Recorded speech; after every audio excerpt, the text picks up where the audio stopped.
지금까지 뭐랄까요? 그 에너지 전환이 뭐냐라는 좀 개념적 논의 이런 것들을 좀 했고 시나리오가 뭐냐 이런 것도 개념적으로 얘기를 했으니까 이제는 좀 사례를 가지고 짚어볼까 합니다. 그래서 해외 사례 먼저 한번 좀 몇 가지 보고 국내에서 있었던 국내 사례 보고 국내 사례에서도 지역에서 했던 사례를 보고 하는 식으로 좀 나갈까 합니다. 처음부터 뭔가 빽빽하네요. 영국 얘기인데요. 영국이 2009년도인가에 그 기후 변화 뭐 법을 만들었습니다. 그래서 2050년까지 그 이 온실가스를 80% 90년 대비 80% 줄이겠다라고 하는 목표를 세웠어요. 아주 좀 과감하고 좀 도전적인 걸 했어요. 목표를 법령으로 정했어요. 그러니까 그걸 위해서 뭔가 해야 됩니다. 줄여야 되는 노력들을 해야 되는데, 그러면 사실은 뭐 한 5년짜리 이런 거 뭐 또 계획 세울 수 있겠지만 2050년까지면 한 40년 그 당시 입장에서 40년 미래를 목표를 세우고서 가야 되니까 무슨 일일지 잘 모르잖아요. 그러니까 시나리오 작업들을 많이 했어요. 정부가 하기도 하고 연구소가 하기도 하고 여러 대학도 하기도 했는데 그 중에 하나 시나리오를 가지고 얘기하는 건데요. 이 시나리오에서 하고자 하는 특징은 이겁니다. 앞으로 우리가 이제 에너지 전환을 하는데 그 에너지 시스템을 그 변화시키는데 누가 주도해야지 좋은가를 한번 정해보자는 겁니다. 영국은 상당히 이렇게 전력 시스템만 보면 민영화되어 있는데요. 원래는 국유가 돼 있었다가 하도 소위 신자유주의 이런 얘기 많이 들어보셨죠? 들어보셨나요? 네, 신자유주의라는 거 여러 가지 해석이 있겠긴 하지만 하나는 어쨌든 기존의 공공 서비스를 제공하던 회사들을 국유 기업 혹은 공기업들을 다 민간들한테 분할해서 민영화에 팔아버린 겁니다. 그러면 경쟁이 일어나가지고 더 에너지 서비스의 질도 좋아지고 가격도 싸진다라고 얘기를 해서 막 했는데 영국이 잘못했거든요. 가장 틀렸다고 보여주는 겁니다. 가격은 막 올라가고 전기 공급은 정전 오고 막 여러 가지 그 중에 하나는 또 뭐 재생에너지 이런 거 하라고 하면 안 하고 막 이런 데가 돼버린 거죠. 그러니까 어떻게 보면 한국과 좀 다른 방식의 또 문제점을 갖고 있는 나라이기도 했습니다. 어쨌든 그래도 지금은 어떻게 보면 시장이 민간 기업이 주도하는 에너지 시스템에 가까운데 이걸 바꿔야 된다는 얘기도 많이 있지만은 그런데 가만히 생각해 보면 이런 그 됩니다. 국가가 중심으로 하느냐? 우리나라는 그러죠. 그죠? 국가가 한전이 중심으로 하는 이런 거고 민간 기업이 중심으로 하는 시스템이 있고 또 이것도 아니고 저것도 아닌 혹은 사실은 그 사례는 아주 뭐 잘 찾기는 어렵지만은 아직 넓게 퍼있지는 않지만은 그래도 협동조합이라든지 이렇게 시민들이 좀 중심적인 역할을 하는 이런 그 에너지 시스템들이 있을 수 있습니다. 그 세 가지의 에너지 시스템 누가 주도하느냐의 시스템을 가지고 이 사람들은 시나리오를 짰습니다. 2050년에 과연 누가 중심적인 그 행위자가 되는 에너지 시스템일까라고 질문을 하고 그에 맞춰서 짰는데요.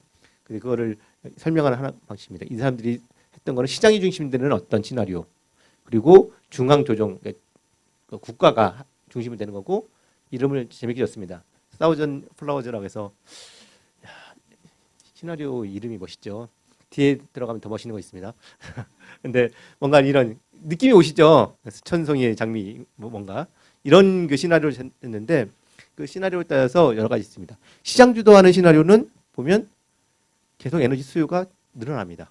그리고 흑백이라 잘 안 보이시죠?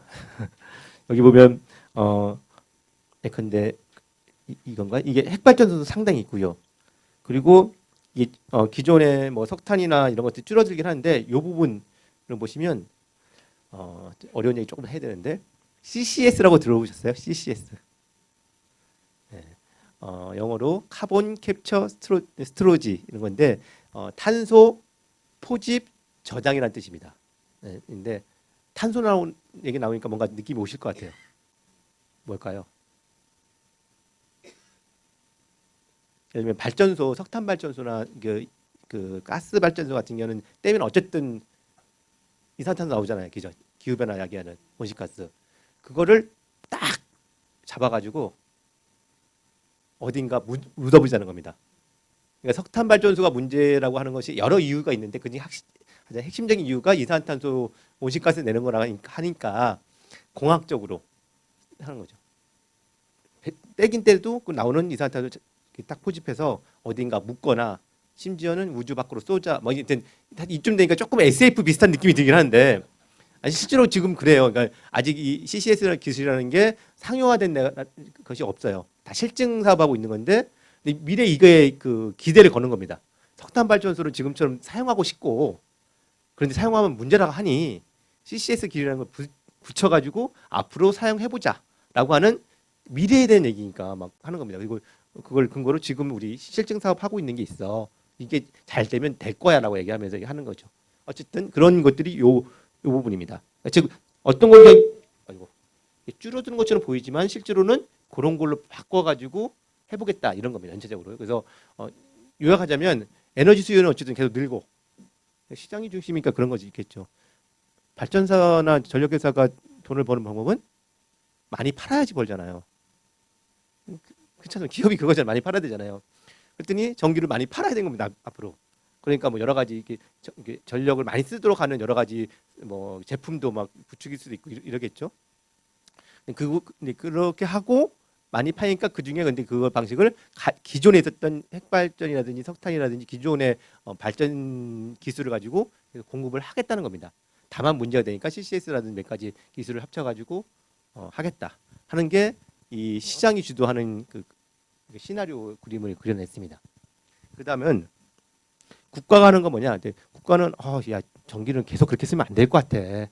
전기 효율화도 시키고 뭐 해가지고 하자 하고 해서 전기 이 수요 증가는 가능한 좀 뭐랄까 억제랄까요? 증가하지 않도록 하는 이렇게 하고 근데 접근 방식은 좀 비슷하죠. 핵발전소는 더 커졌고 CCS 기술을 이용하는 것들은 조금 낮아지긴 했지만 전체 그런 분위기로 재생에너지 늘리는 것도 좀 하긴 하지만은 기존의 시스템을 조금 개량해서 쓰는 것들이 된 거죠. 이런 시나리오도 생길 수 있다는 거고요. 또 하나는 수천송이 이장님. 뭐 정체 생태거나 조금씩 줄어드는 거죠. 그러니까 지금 에너지 효율을 대단히 높이려고 노력을 한다는 겁니다.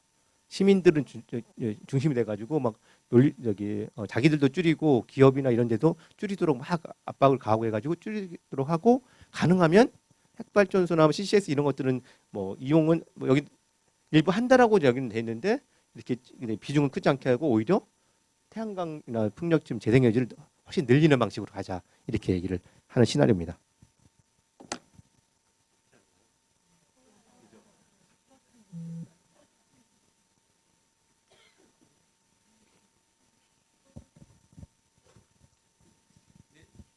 이런 시나리오 갖고 뭐 각각이 맞느냐 틀리냐 논쟁할 수 있습니다. 그러니까 미래에 어떻게 될 것인가를 몇 가지 대표적인 걸 뽑아서 한 건데 뭐 그러면 정부가 한다고 꼭 늘어나고 뭐 기업이 한다고 늘어나는 거냐라고 질문을 할 수도 있어요. 근데 우리가 근데 볼 때 그럴듯하면 돼요. 기업이 하면 계속 늘어날 것 같아 수요가. 예를 들면 아까 말한 것처럼 기업들은 많이 팔아야 되니까 뭐 줄이려고 하는 그 동기가 별로 없지 않을까? 설득력이 있어. 이렇게 느끼면 되는 겁니다. 이에 말하는 건 저는 계획이 아니기 때문에 그런 거를 어떻게 될 것인가를 미리 예상해보고 그중에 어떤 것이 우리한테 가장 바람직한 것인가를 찾아내는 과정이기 때문에 그 얘기라는 걸 한번 다시 얘기를 드리고요. 그래서 이걸 비교를 해보면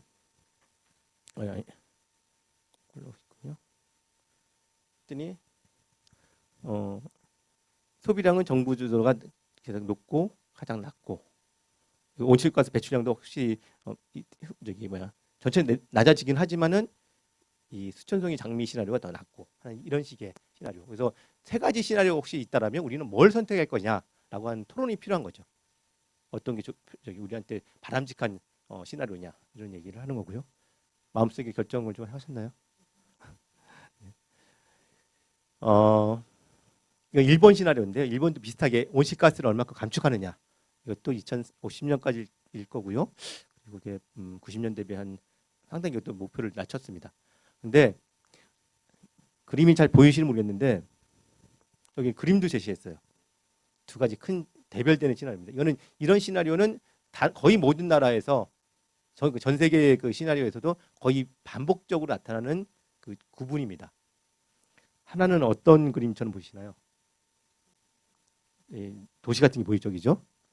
그리고 아마 이거는 비행기. 아마 이런 게 보이고 태양광도 보이고 도시, 자동차도 좀 있고요. 반대는 어떠죠? 강도 보이고 시골. 그러니까 상대적으로 도시가 아닌 뭐 농촌 뭐 이런 지역처럼 상당히 좀 자연화돼 있고 배도 있고 뭐 이런 거죠. 그래서 이쪽 시나리오를 도라에몽 시나리오라고 이름을 쳤습니다. 여기 익숙하시죠, 도라에몽? 네네. 이거 사츠키 메이라고 하는 건데 혹시 내 이웃 토토로 거기 나오는 그 이 남매 이름이 이거예요. 네, 그래서 이 두 개 대비가 됩니다. 그러면 그 이름만으로도 뭔가 좀 느낌이 오시나요? 두 시나리오가 갖는 이 차이 같은 거? 아닌가요? 오늘 돌아가서 그 두 만화영화 보십시오. 그러면 네, 한쪽은 상당히 기술 중심적이고요. 도시, 개인화된 생활, 그리고 상당히 말 그대로 기술 그리고 중앙 집중화된 방식, 그리고 뭐 편안함, 그 안락함 이런 것들이 좀 전체적으로 지배하는 사회인데 반면에 여기는 좀 천천히 자연지향적인 그리고 분산화된 공동체주의 그리고 뭐 자립 그리고 그 있고 뭐 자기 그러니까 지역의 생산을 지역에 쓰자 뭐 사회적 가치를 더 좀 중심에 한다 이런 쪽입니다. 이게 꼭 대립돼야 되는지는 또 질문이긴 한데 어쨌든 두 개를 대립시켜 본 겁니다. 그럼 우리가 이 시나리오 이 두 가지 시나리오 모두 보시면 그 온실가스를 상당히 낮추죠. 뭐 41% 낮추고 27% 낮추고 이쪽이 더 낮긴 하지만은 거의 비슷한 결과를 도달한다 하더라도 온실가스라는 측면만 보면 근데 같은 목표를 도달한다 하더라도 어떤 사회가 될 거냐는 다를 수 있다는 겁니다. 아주 기술 중심으로 해가지고 지금 살던 방식으로 거의 살되 온실가스를 줄이고 뭐 재생에너지 늘리고 이런 방식이 있는 반면에 예를 들면 조금 삶의 방식도 먼저 좀 변화시키면서 다른 사회를 만들면서 하는 방식도 있을 수 있다는 겁니다. 그런 사회 중에 우리는 어떤 사회를 가야 될까? 이런 질문도 하는 거죠. 근데 예를 들면 이것도 2050년일 텐데 우리 2050년이면 한 32, 3년 남았겠죠? 네. 다 그때 계시겠죠? 네. 계실 겁니다, 그죠? 네. 이런 얘기하면 사실은 이렇게 좀 순간 이렇게 먼ጭ먼ጭ거려요. 네. 근데 그 사회 그때 사회가 어떤 사회일까? 어떻게 보면 하다 보면 느낌이 오시겠지만은 에너지 문제만은 아닌 게 되는 겁니다. 어떤 사회를 살고 싶은 거냐라는 것과 연결되는 것이겠죠. 조금 그래도 현실적으로 현실적이라고 같은 들어오면 독일 얘기를 한번 우리 독일 많이 배웠은 적이 얘기하니까요. 독일은 그 정말 아주 공격적인 그 에너지 전환을 하는 실제로 가능하다는 걸 보여주는 거죠. 여러 그 목표를 세웠습니다. 보시면 2008년 기준에서 2008년에 100이라 하면 2050년에 전력 소비량을 75로 낮추는 겁니다. 그러니까 1인당이 아니라 총량을 인구수가 막 많이 줄거나 이런 것도 아니고요. 그냥 25% 줄이는 겁니다. 그렇다고 그쯤에 2050년에 독일이 갑자기 막 흔히들 그런 얘기 하지 않습니까? 원자력 발전소 없애고 뭐 하면 촛불 키고 살 거냐 이런 얘기 하잖아요. 그런 사회와 무관한 어쨌든 지금처럼 어느 정도 삶의 질을 유지하는 삶일 텐데 불구하고 전력량 자체를 25% 줄이겠다는 겁니다. 그리고 그것의 80%를 재생에너지로 공급하겠다는 겁니다. 2050년에. 그리고 가능하다라고 보여주고 있죠. 중간중간에 지표를 보면요. 총에너지는 보면 더 놀랍습니다. 50% 줄이겠다는 겁니다. 기왕 쓰면 지금 우리가 쓰는 에너지의 50%를 쓰면 우리는 버스도 못할 것 같고 뭐 이런 느낌이 들잖아요. 사회가 유지가 돼? 뭐 이런 느낌이 드는데 해내겠다는 겁니다. 그 사람들 중에서 가장 타겟 중에 하나가 건물이겠네요. 건물이 100이라면 2050년은 20%만 쓰겠다는 겁니다. 제가 말씀드렸죠. 건물 단열, 채광. 그러니까 사실은 에너지를 가장 아낄 수 있고 효율 쓸 수 있는 분야가 건물 분야예요. 요즘 패시브 하우스니 뭐 이런 얘기 나오는 거 보면 그렇죠. 그 외에도 사실 교통 분야 여러 분야를 줄이겠다는 겁니다. 그리고 가만히 생각해 보면 우리가 교통을 이렇게 자주 왔다 갔다 해도 갈 필요가 있을까라는 생각 드는 부분이 있을 겁니다. 예를 들면 이것 또한 얘기 시작하면 논쟁적 얘기일 텐데 요즘 여러분들 집 주위에 소위 이 소매점들 별로 많이 없어졌죠. 대형마트 차 끌고 대형마트 가셔서 일주일에 한 번씩 이만큼 사가지고 오죠. 근데 예전에 그런 시스템이 됐다면 물론 가격이 비쌀 수도 있고 여러 가지 옵션이 있겠지만은 그렇게 교통량이 안 만들어질 겁니다. 그리고 일주일에 한 번씩 사온 이것들을 신선하게 유지해야 되니까 아까 얘기도 나갑니다. 냉장고가 다시 등장하는 거죠. 그 냉장고를 유지하니까 전력을 쓰고 있는데 만약에 다른 방식의 삶의 그러니까 뭐 소비 문화나 이런 게 바뀐다면 아마 교통량이나 집에 쓰는 그 전력 양념치가 상당히 바뀔 수도 있는 거죠. 가능성이 있는 겁니다. 근데 지금은 죽었다 깨라도 안 돼요. 안 된 이유들이 널리고 널렸죠, 도시계획부터 시작해서 맞벌이 부부의 여러 얘기부터 여러 얘기들이 있을 겁니다. 그리고 그 집값 도시경내에서 이 땅값 올라가니까 소위 구멍가게라고 불리는 예전에 그랬더니 이런 데가 버틸 수 없는 거라든지 여러 가지 뭐 대형 마트와의 관계 때문에 죽는다든지 이런 얘기들이 때문에 우리는 계속 좀 에너지를 더 많이 쓰는 시스템에 가는 건데 바꿀 여지가 있는 거죠. 그런 걸 바꾼다면 그건 단순히 기술의 문제가 아닌 거죠. 그런 식으로 바꿀 여지가 있는 거 아니냐. 독일이 정확히 그걸 목표로 하는지 모르겠는데 독일은 상당히 그런 얘기를 많이 해요. 교통 자체도 보통 교통 수요줄이 나면 사람들이 이렇게 생각해요.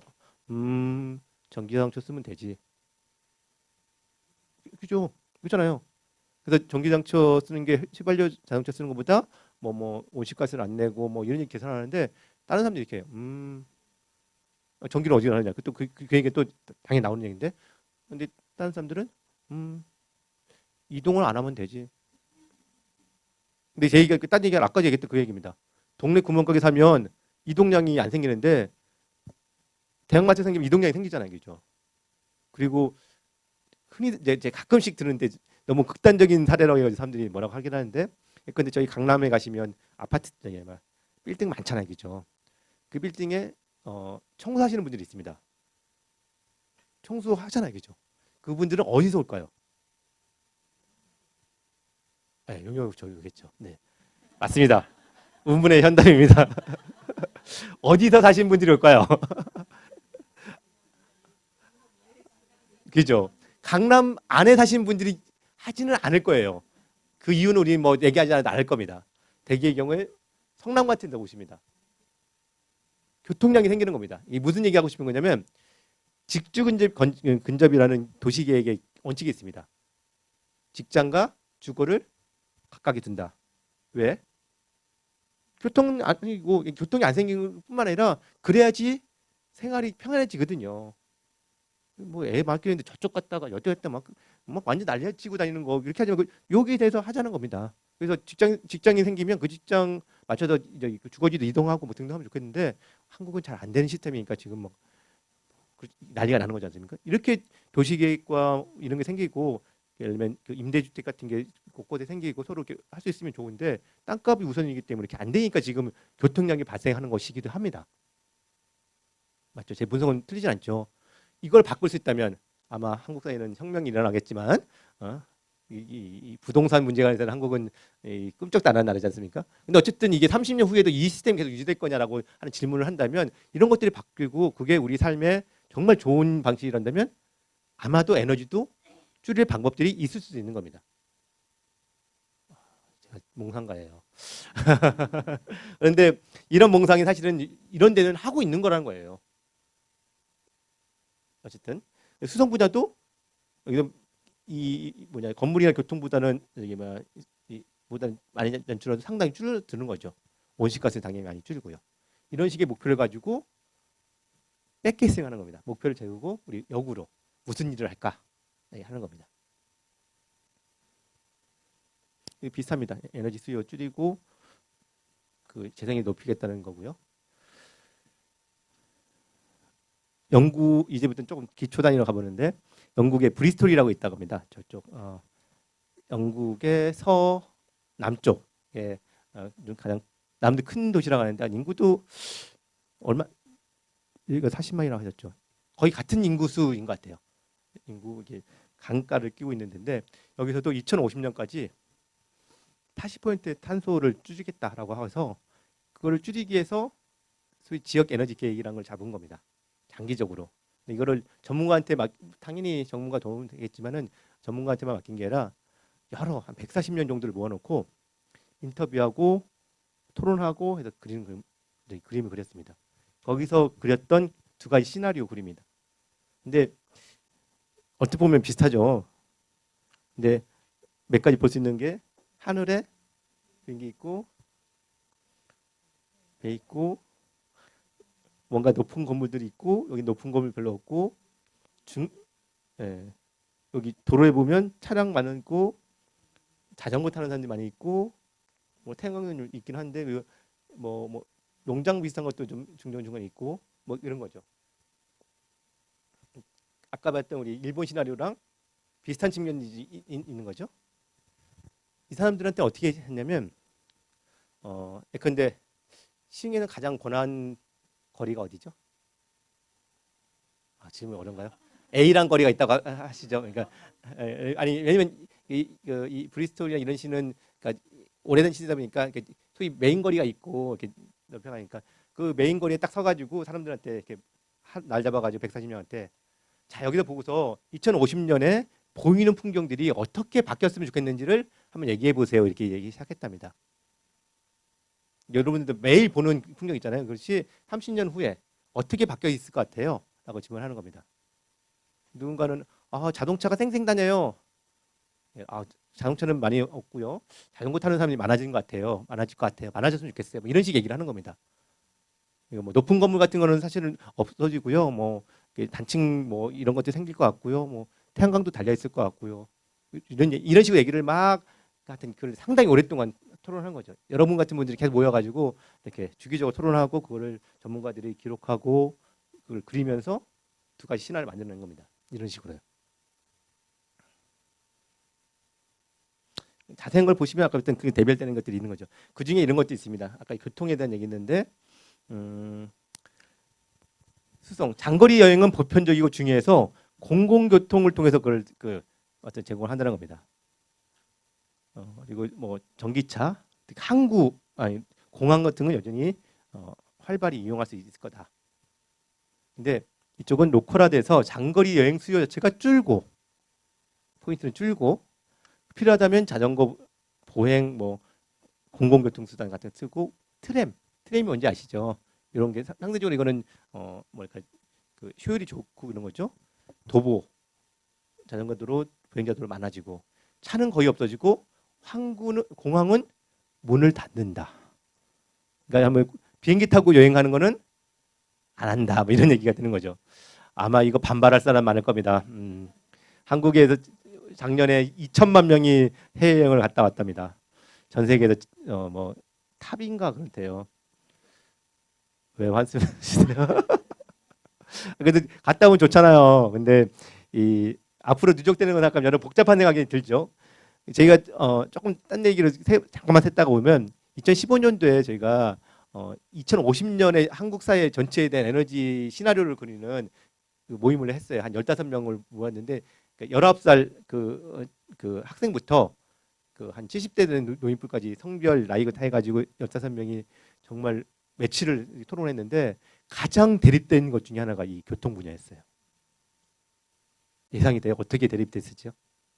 항공교통을 줄일 거냐 말 거냐 가지고 했는데 나이가 있으신 분들은 이제 무슨 해외여행이야 안 가도 되지 이랬는데 젊은 사람들은 무슨 소리예요? 저도 가고 싶어요 막 이래가지고 왜 미래에 나의 해외여행 갈 권리를 뺐냐 그러면서 결국 싸워가지고 항공 수요 줄이는 거는 안 줄어지고 좀 이렇게 됐어요.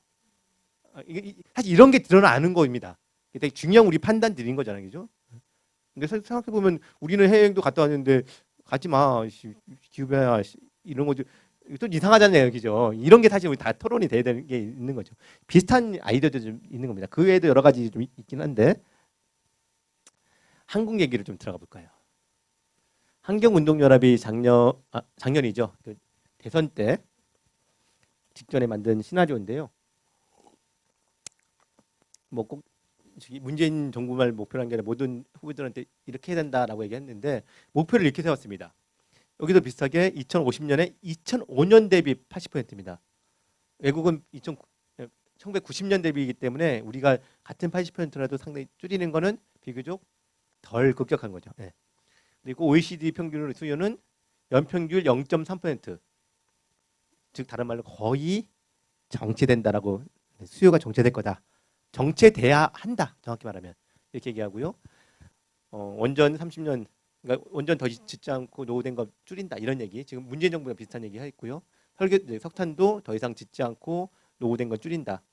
LNG는 조금 가동을 하고 재생에너지 늘린다 이런 얘기를 했습니다. 그러니까 지금의 문재인 정부에 하고 비슷한 측면인데 그걸 시나리오를 만들었더니 이런 겁니다. 그래프만 보이는 건데 계속 증가하는 것이 정부의 기존의 시나리오였다면 증가 안 하겠다.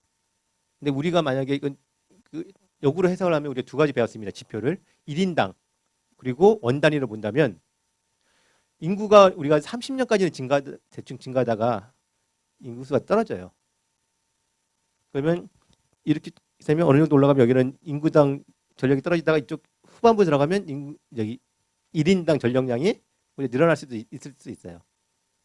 그러면 왜 안 꺾어지지? 이런 얘기도 할 수 있는 여지가 좀 있긴 한데 어쨌든 이런 거고요. 원 단위. 경제 성장이 우리가 계속 된다고 하면 경제 성장이 분모이기 때문에 이 전력량이 계속 유지되면 원 단위는 계속 좋아지겠죠. 그죠? 효율이 높아질 텐겠죠. 근데 만약에 경제 성장도 비슷하게 이거랑 비슷하게 이게 막 증가하지 않고 비슷하게 한다면 원 단위가 계속 유지될 겁니다. 그럼 효율은 계속 좋아지지 않고 그냥 정체 상태가 있을 겁니다. 근데 기존의 원 단위가 좋았다, 나빴다. 나빴다.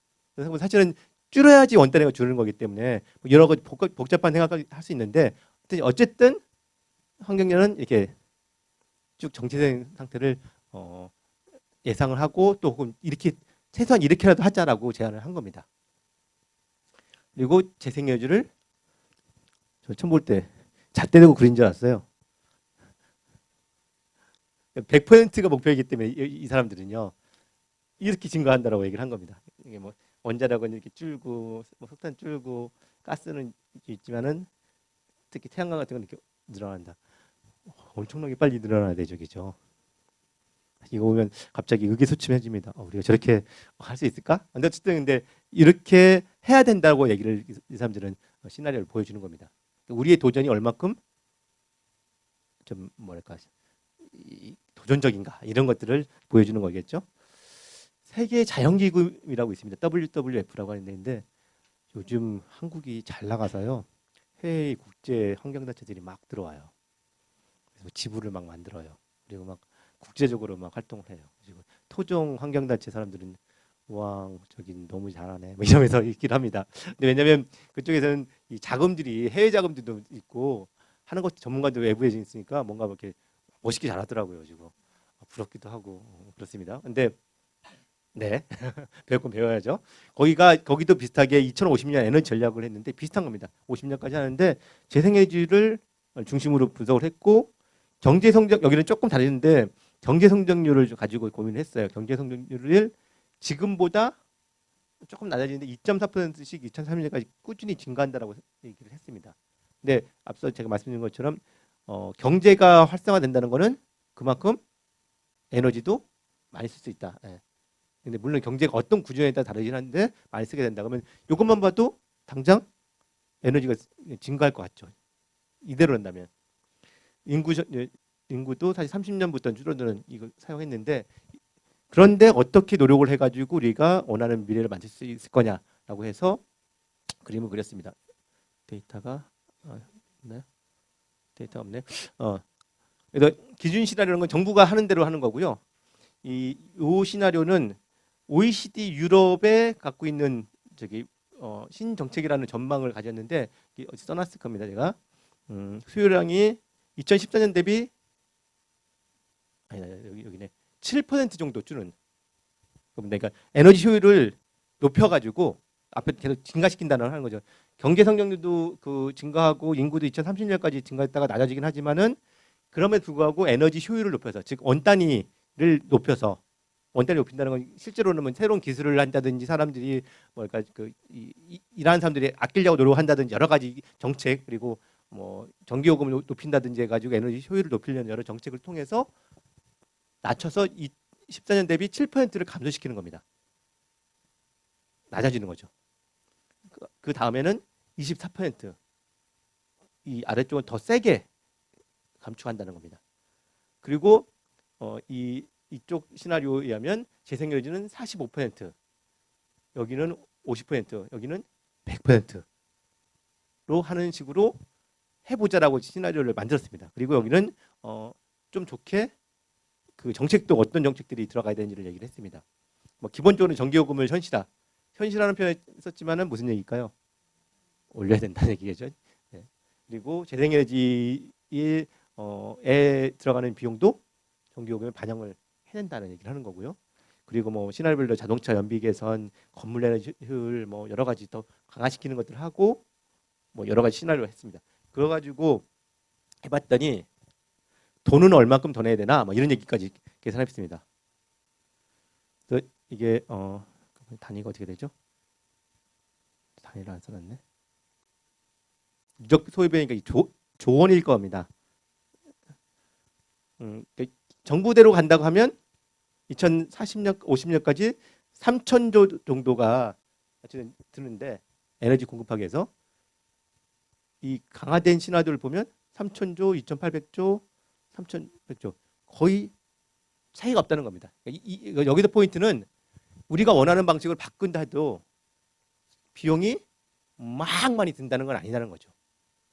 앞으로도 효율도 좋아지고 등등 하게 되다 보면 결국 뭐 그냥 지금 사는 방식대로 살아가는 방식의 그 시나리오나 이 시나리오나 크게 다르지 않다. 어떤 거는 더 그 돈이 덜 든다라고 하는 것을 분석을 해낸 겁니다. 이걸 갑자기 들으면 용기가 나죠, 그죠? 지금 당장은 어렵더라도 이렇게 가면 오히려 뭐 에너지도 절감하고 온실가스도 뭐 덜 내고 하는 식의 효과도 얻을 수 있다. 하기가 어려워서 그렇지 하면 된다라고 하는 걸 이렇게 보여주려는 시나리오인 겁니다. 시나리오 분석까지 나온 거죠. 예, 개인적으로는 그 녹색당인데요. 녹색당이기 때문에 뭐 이걸 한번 해봤는데 그 좀 비슷합니다. 저희가 2050년에 2인당 전력 소비량을 2014년도 OECD 평균 유럽 수준으로 가보자는 겁니다. 5.87 그 메가와트아워가 2014년에 OECD 유럽 국가들의 한 사람이 쓰는 목표 전력량이에요. 우리는 그것보다 높습니다. 숫자를 안 써놔서 잘 모르겠는데 한 8인가 될 겁니다. 근데 이거를 2014년에 우리는 8인데 2050년에 2014년의 유럽의 수준으로 따라가겠다는 겁니다. 이해되시죠? 근데 이것만 보면 야 8에서 5.87 그거 어떻게 따라가? 그런데 그거를 30년에 거쳐 따라가는 건데 그리고 그 목표도 2014년 유럽의 기준이에요. 어떤 사람은 대단히 급격하다고 막 급진적이라고 하는데 어떤 사람은 야 그렇게 보수적으로 해도 돼? 이런 겁니다. 왜냐하면 2014년에 유럽의 수준을 30년 거쳐서 따라간다는 얘기니까요.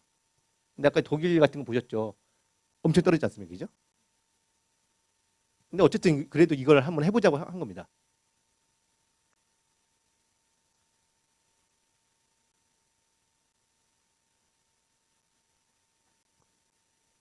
네. 그래서 여기도 2050년 GDP당 전력 소비량 아까 원단위도 2014년 OECD 수준으로도 사실 같은 방식이고요. 그래서 그림이 요 그림이 저희가 예상하는 그 전력 수요량입니다. 계속 증가하는 게 아니라 언젠가 찍고 낮아지는 거죠. 이게 아마 인구수 줄어드는 것과도 연결될 수 있겠죠. 그죠? 30년 이후에 지나서 인구수 줄었으니까 우리가 1인당 그 전력 소비량이 낮아진다면 인구수와 같이 낮아지면서 더 낮아지는 식으로 그러니까 떨어지겠죠. 그래도 우리가 에너지 효율이라든지 다 해서 같은 전력을 사용해서라도 지금에 쓰고 있는 에너지 서비스를 아주 크게 훼손하지 않고 유지하면서 살 수 있지 않겠냐라고 저희들은 가정을 한 거죠. 디테일한데요. 요것만 좀 볼까요? 이때 저희가 공급적 시나리오를 1, 2, 3으로 만들었는데 이거는 사실 지금 문재인 정부 하는 시나리오와 비슷합니다. 그리고 거기에 시나리오 1에서 각 단계에 더 강화되는 건데요. 근데 여기서는 보면 석탄 발전율 가동률을 제한한 겁니다. 석탄을 발전소를 하나 만들어 놓으면 그러니까 석탄 발전소를 365일 24시간 돌리면 그만큼 전력이 나오겠죠. 그죠? 근데 석탄을 꼭 그렇게 돌려야 되냐는 겁니다. 그만큼 돌리면 전력은 생산이 되지만은 그만큼 온실가스, 미세먼지 나오니까 우리가 석탄 발전소를 아예 지금 당장 0으로 만들 수는 없다 하더라도 이거를 가동률 자체를 줄여 나가는 겁니다. 근데 사실 기업 입장에서는 설비를 져놓고 가동 안 하면 손해죠. 그러니까 환전 자회사들은 절대 저런 주장을 되게 싫어하겠죠, 막. 근데 지금 사실 문재인 정부도 하려고 하고 있어서 좀 실행을 하는 중인데 어쨌든 가능하면 가동률을 점점 낮춰가는 겁니다. 그런 얘기를 하는 거고요. 오히려 LNG 발전율 가동률을 높여가는 겁니다. 지금 뭐 이게 좀 복잡하긴 한데 지금 싼 그 발전원 자체가 원자력, 석탄, LNG 이렇게 올라가거든요. 근데 전력 가격이 싸니까 무조건 원전 석탄만 돌아갑니다. 그리고 이 LNG가 돌아가는 그 기회가 별로 없어요. 비싸니까 그러니까 전력 한전에서 안 사주는 겁니다.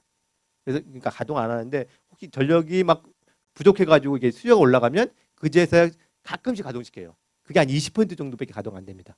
석탄은 한 80%, 90% 가동한다면 LNG는 20%밖에 가동이 안 돼요. 근데 상대적으로 LNG는 깨끗하죠, 그죠? 온실가스도 안 나고 미세먼지 나니까. 그러면 LNG를 많이 돌리면 돌릴수록 우리한테 좋은데 적어도 상대적으로 좋은데 근데 이거는 비싸지니까 안 하니까. 그래서 근데 이걸 억지로라도 전기요금 더 낼 테니까 억지로라도 LNG를 좀 더 돌려라라고 얘기를 하는 거죠. 그걸 된다라고 전제를 하고 석탄은 줄어들고 LNG는 증가시키자. 가동률을. 그런 시나리오고 그리고 재생에너지 늘리자. 여기는 좀 더 그거보다 더 강하게 하자. 이렇게 얘기를 하는 겁니다. 그렇게 해서 결국 전력은 안정적으로 공급을 하되 다만 온실가스도 많이 떨어뜨리고 미세먼지도 많이 떨어뜨리고 전기요금은 조금 내자. 근데 그것도 우리가 계산해 보니까 생각보다 그렇게 많이 비싸지는 않더라. 막 이런 얘기를 했습니다. 여기 빠졌네요. 어쨌든 이거는 어쨌든 온실가스 줄이고 발전원별로 각각이 어떻게 줄어든지를 보여주는 건데 제가 하나 표를 빼놓은 것 같네요. 한 가정당 내일 그 전기요금 이렇게 우리가 원하는 시나리오를 만들 때 얼마나 늘어나냐? 대략 5천 원 내에 정도로 늘어난다라고 저희가 계산이 하면 되더라고요. 이건 조건마다 다 달라서 아주 확정적으로 할 수 얘기하는 건 아닌데 그래도 생각보다 뭐 누군가는 가끔 그런 얘기했죠. 한참 작년에 뭐 그 신골 오르코기 할 때 뭐 어떤 정치인은 30만 원 늘어난다고 이랬는데 비싸질 거 그런 건 아니고요. 그렇게 제가 볼 땐 그거는 진짜 아닌 것 같고. 네. 어쨌든 근데 생각보다 그게 아주 비싼 것은 아니다라는 계산을 해볼 수 있는 겁니다. 이것만 보여드릴까요? 이게 위에 빨간 거는 기존 문재인 정부 들어오기 전에 그 이 핵발전소 용량 그래프고요. 예상 그래프고 문재인 정부가 바꾼 하겠다는 그래프입니다. 그리고 이게 녹색당이 얘기하는 2030년에 제로로 만드는 계획입니다. 이것만큼 진전이지만 이 기준으로 보면 아직 할 일이 많이 남아있다 이렇게 볼 수 있는 그래프이겠죠.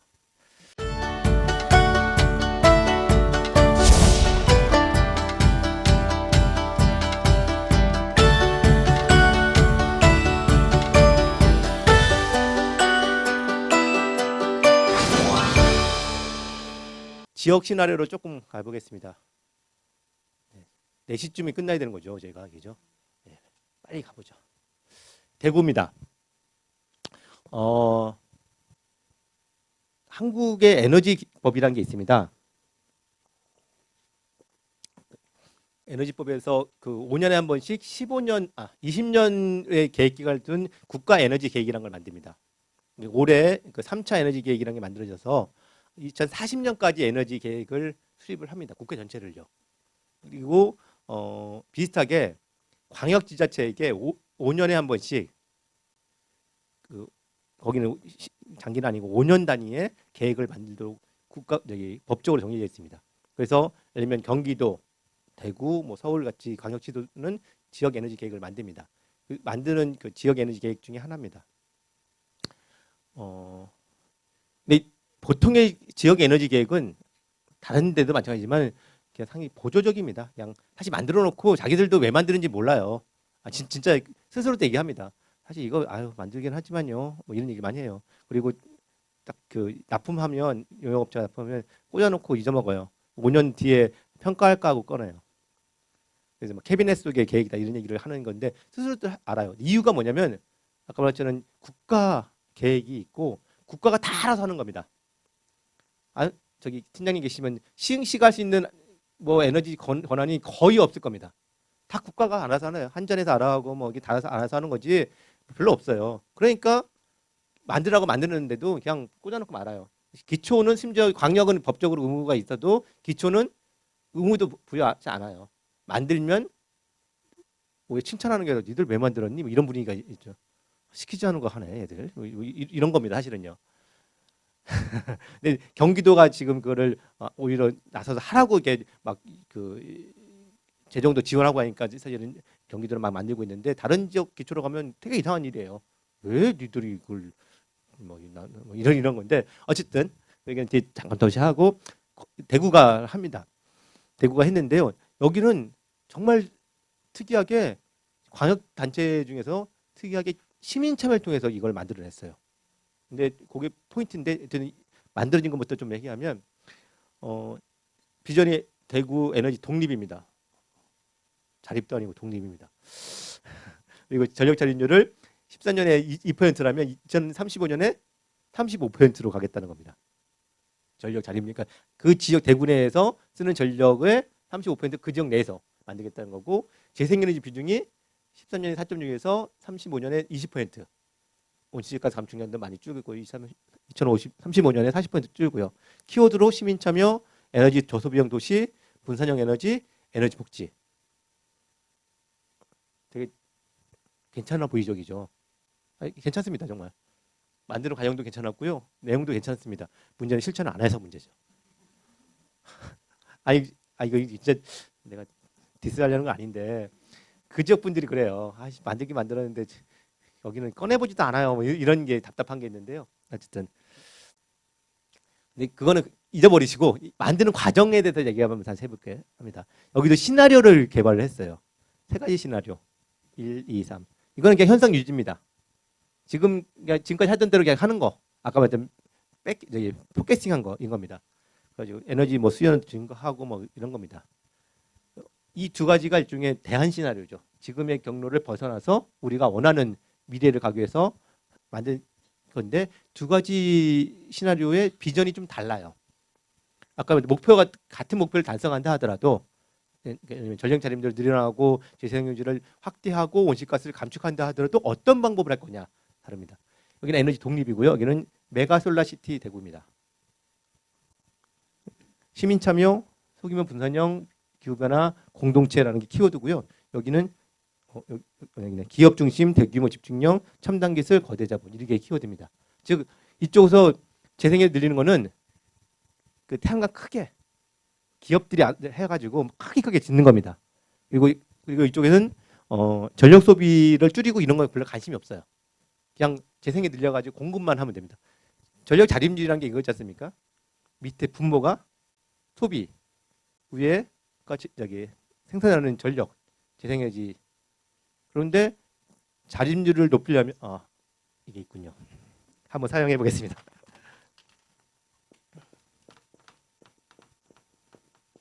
이렇게 계산한 방법이 이거 소비량, 생산량이잖아요. 그죠?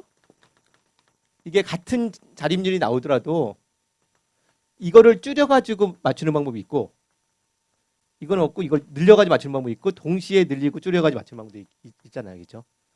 아까 이제 저기 C 같은 세 번째 같은 경우는 이거는 뭐 거의 그대로고 이거를 늘려서 자립률을 올리는 겁니다. 그리고 두 번째 같은 경우는 이것도 줄이고 이것도 늘려가지고 만드는 여러 가지 전략의 차이가 있을 수 있겠죠, 그죠? 근데 우리가 원하는 에너지 전환이라고 한다면 줄이고 늘리고 하는 쪽이 더 타당할 수 있겠죠. 어쨌든 저의 선호이기도 하고 제 주장이기도 하는데 공감하실 수 있을 거라고 생각하는데 어쨌든 이런 걸 두고서 시민들이 모여서 투표를 했습니다. 근데 이 투표는 그냥 지나가는 사람들 다 받다가 투표해 이게 아니라 하루를 다 쓰셨어요. 불러다가 토론, 그러니까 설명도 다 듣고 찬반되는 그 전문가들의 토론도 듣고 해가지고 아 나한테 제일 바람직하다 생각하는 건 뭐다라고 투표했는데 결과가 이겁니다. 사람 숫자가 별로 많지 않죠. 참 대구로서는 억울한데 저기 돈 진짜 많이 들여가지고요. 한 1,200명, 1,200만 원인가 들어서 그 여론조사 기관을 맡겨서 진짜 무작위 추출했어요. 그런데 막상 딱 그날 갑자기 생각나죠? 메르스가 해가지고 사람 나오겠다는 사람들이 안 나와 버렸어요. 그래가지고 하여튼 근데 어쨌든 방식은 그걸 했습니다. 그래서 어떻게 보면 시민들의 그 수기에 기반한 상대적으로 수기에 기반한 토론을 겪어서 결과가 두 번째 게 선택이 된 거죠. 그래서 어떤 과정이나 내용도 모두 정말 괜찮습니다. 제 기준으로 볼 때는요. 그런데 네, 네, 아이고야. 충남입니다. 충남은 저희 연구소가 직접 했던 건데요. 뭐 여기 시적입니다. 에너지 시민이 만드는 별빛 가득한 충남. 별빛 이런 거 들어간 문서가 정책 문서가 있나 싶긴 합니다. 근데 이게 남 의미가 있어요. 별빛이 뭐냐면 충남이 하도 미세먼지 뭐 등해가지고 빛공해도 있고 해가지고 안 보인답니다. 별이. 별빛이 보인다는 게 갖는 상징적 의미뿐만 실질적 의미가 있는 겁니다. 그만큼 계산하겠다. 석탄 발전소 같은 거 많이 줄이겠다 이런 얘기까지 하고요. 그래서 온실가스도 많이 줄이고 미세먼지도 줄이고 특히 공동체 에너지라는 거 주목을 해주실 수 있겠는데 공동체 에너지는 건 여러 가지 정의가 있긴 하지만은 그 지역의 일정한 공동체의 사람들이 참여해가지고 태양광이든 뭐 이런 거 올리고 직접 소유하고 그리고 그 수익을 그분들이 공유하는 이런 걸 얘기하는 겁니다. 근데 이걸 아까 말한 것처럼 정부가 할 거냐, 기업이 할 거냐, 뭐 시민이 할 거냐 할 때 이 세 번째 좀 방점이 두는 얘기겠죠. 그리고 뭐 에너지 자립하는 시군을 뭐 많이 만들겠다. 뭐 최종 에너지 소비도 16.2에서 14.3으로 한다. 여기가 되게 높은 거예요. 이유가 뭐냐면 충남이 정말 산업단지가 많아요. 그리고 뭐 충남에 혹시 모제철이라고 있습니다. 모제철이 쓰는 전기양이요. 1년 쓰는 전기양이 대전에 쓰는 전기양과 같아요. 그렇죠?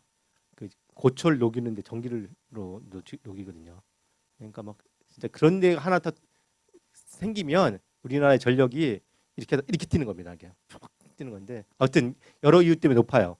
근데 그걸 어쨌든 최대한 줄이겠다. 뭐 부가가치단까지 원 단위도 344에서 거의 절반쯤으로 가나요? 183 정도 줄이겠다.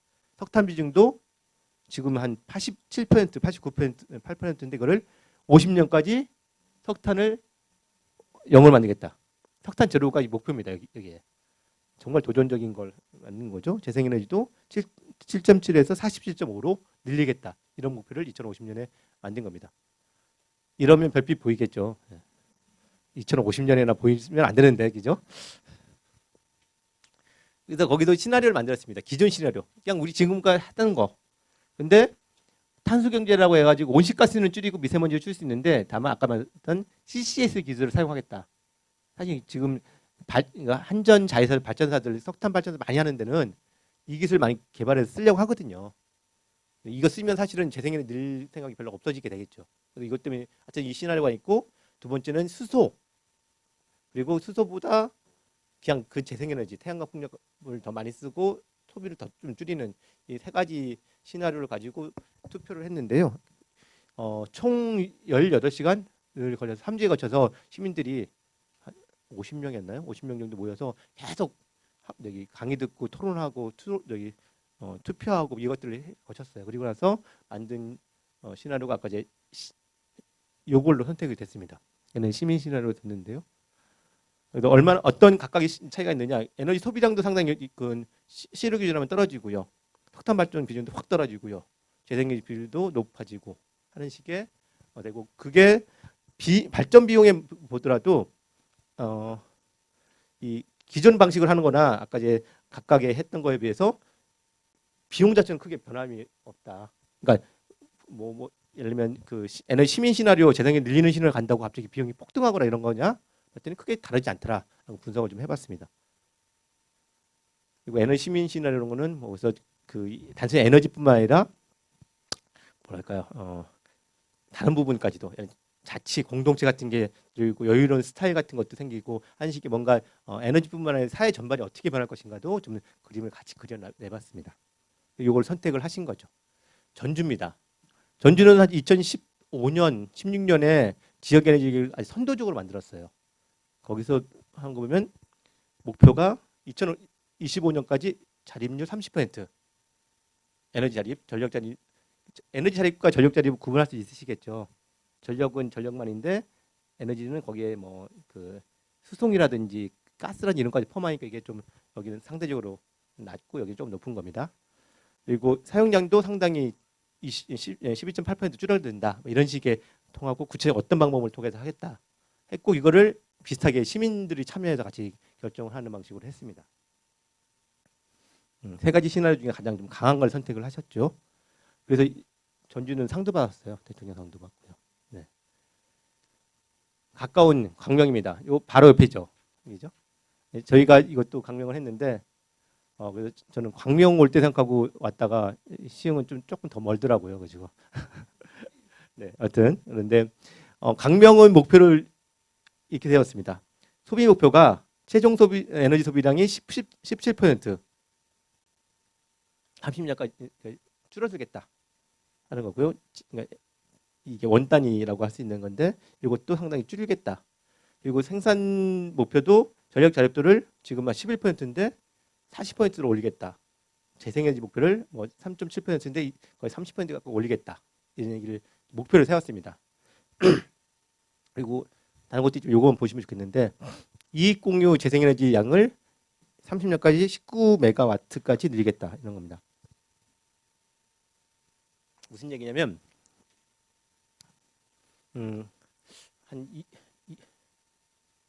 정확히 숫자가 기억이 안 나는데 한 200메가와트 정도를 늘려야지 이런 목표를 세우더라고요.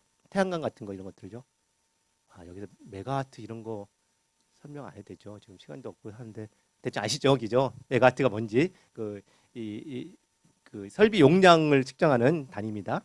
와트, 킬로와트, 메가와트 이렇게 되는 건데 그 중에 한 10% 정도를 시민들이 직접 협동조합이 됐던 투자 펀드가 됐던 여러 가지 방식으로 해가지고 시민들이 직접 투자하고 그 이익을 시민들이 가져갈 수 있도록 안정적으로 하는 일종의 TU를 만드는 겁니다. 그거는 그 영역은 시민들이 참여할 수 있도록 만들어내자. 그리고 그래서 그 시가 적극적으로 도와주자 이렇게 된 겁니다. 왜 이렇게 열심히 웃으세요? 갑자기 제가 뭐 네, 네, 네. 그래서 이거를 몇 가지 시나리오를 만들었는데 그래서 이게 가장 낮은 시나리오를 잡으셨고 또 목표도 높으신 이 생산 목표 높고 전력 자립도 높고 이 전력 자립도도 사실은 뭘 통해서 전력을 자립할 거냐 할 때 여러 가지 있습니다. 연료전지 있고 뭐 열병합도 있는데 가능하면 태양광을 또 많이 늘어나가는 방식으로 하자 이런 차이가 있습니다. 근데 여기서 하나만 말씀드리면 잠깐 다음 시간에 나올 얘기까지 포함해서 말씀 잠깐 드리면 시흥은 지금 시흥 내에 발전소가 거의 없어요. 태양광 몇 군데만 있고 근데 광명은 두 가지 좀 특이점 좋다고 하기엔 좀 그런데 특이점이 있는데 뭐냐면 쓰레기 소각 시설이 있어요. 구로랑 그러니까 그분들은 그렇게 표현하더라고요. 빅딜이래요. 뭐냐면 구로하고 여기 광명하고 딜을 했는데 구로의 쓰레기는 광명이 갖고 광명의 그 하수 처리는 구로가 하고 빅딜을 했습니다. 그분들은 되게 중요하게 얘기해요. 근데 사실 실제로 진짜 고민거리 중에 하나잖아요, 그죠? 도시에서. 근데 그 쓰레기를 받아서 태워서 열을 생산한 다음에 열을 열 공급하는 데로 팝니다. GS 파워인가 하여튼 팔아요. 그래서 돈을 좀 얻고요. 그래서 근데 지금 처음에는 이게 열병합 발전으로 해가지고 열도 만들고 전기도 돌리려고 했는데 초반부에 고장 나가지고 열만 생산한다 하더라고요.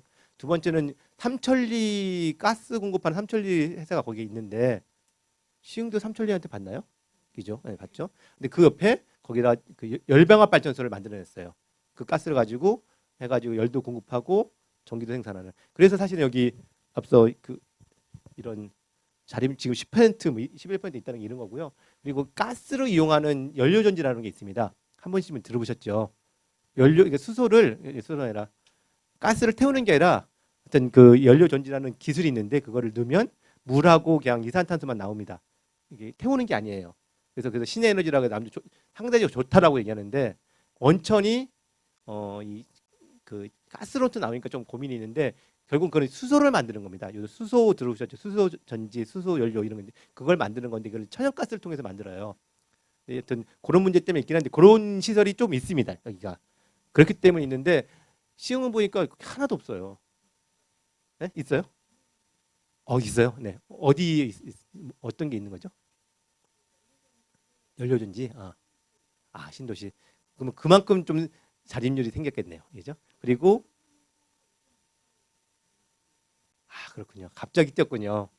네. 작년에 봤을 때 보고서 봤더니 1%가 안 됐는데 다행입니다. 하여튼 근데 그것도 이 쟁점이 나중에 또 시간이 없기 때문에 길게 못하지만 이 연료전지가 천연가스를 쓰느냐 아니면 다른 방식으로 재생에너지를 통해서 들어오느냐에 따라서 좀 다를 수 있는데 있습니다. 그런 차이 때문에 좀 그래서 시흥은 앞으로 전력 자립할 때 고민이 좀 사실 많이 좀 돼 있는 거죠. 광명과 다른 측면 좀 이렇게 말씀을 드렸습니다. 이게 마지막이 네. 마지막이 이건가요? 네. 이거는 시민들이 또 참여해서 했고 70명이 한 50명 정도 모이셔서 이분들도 한 20시간에 걸쳐서 3주에 걸쳐서 토론하고 해서 아까 말했던 그런 시나리오에 기반해서 계획을 만들었다 이렇게 말씀을 드리겠습니다.